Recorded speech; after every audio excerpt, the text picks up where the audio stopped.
As a qualified beauty expert and industry ambassador as well, I come across this question an awful lot, and you send it into me as well, actually when I'm doing TV or radio shows or through social media too. It's all about eczema. Eczema, I have found, has increased an awful lot more. It's also that lots of us are more aware of it, and having had eczema from a child, then lots of you send me questions about how do I manage and control my situation, as well as from a qualified expert actually advising you from experience of what I've seen on thousands of other customers and clients, what has worked for them and in their family situations too. So eczema is any form of sensitivity and allergy, and it can flare up for no reason whatsoever, and often even trying to go backwards and working out what your allergy or sensitivity is difficult to go back, because what was that trigger point?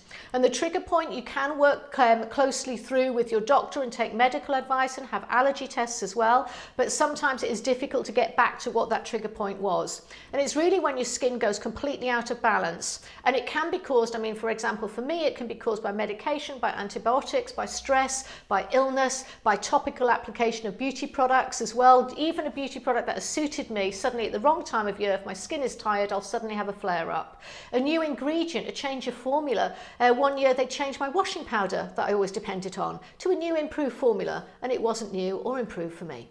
And so there's lots of different situations, just even staying in different beds with different washing powder, air conditioning, actual fumes in the room as well, air sprays, they can trigger off eczema. And when you see eczema, you can have almost like a dry type of eczema, which is where the skin will become flaky, dry, red, thickened and coarsened in its extreme, where you'll actually get, quite a build-up of a thickened looking, cracked looking skin. But you can also get a wet eczema, where it then actually starts to exude and it actually starts to weep in those areas too. And that's when it really goes to the second stage, and you might get those in the crevices of the arms and the knees and folds of the body too, as well as on flat areas of skin. So it can be anywhere.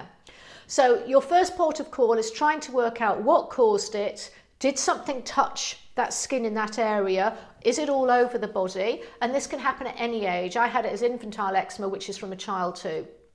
Now, what my recommendations are for you is to help manage it, definitely medical advice.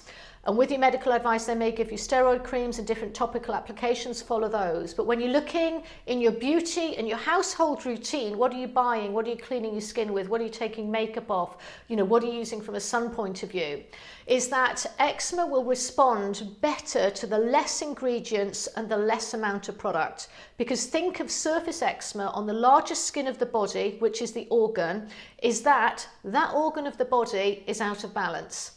Now, if your tummy is out of balance, you can't eat very strong, concentrated and different types of nationality food. The same with your skin. On the surface of your skin, whether it be your body or around your eyes or on your face, you can't, your hands as well, that's a very common area, you can't take as many as ingredients or as many products. But it's important to, and I have found over the years that SLS-free actual foam washes to use both over the whole of the body, the hands and the face, SLS-free shampoos, I found that those can be very beneficial, and that anything that you put on has a calming action. If you're looking then at moisturising, either moisturising gel formulas if you've got younger or problematic skin, aloe formulas as well, and as near to pure aloe or aloe from a plant as you can get. Oil formulas, singular oils, argan oils, if we're looking, my favourite one, rosehip oil, almond oil, just looking at singular oils to actually moisturise the skin too.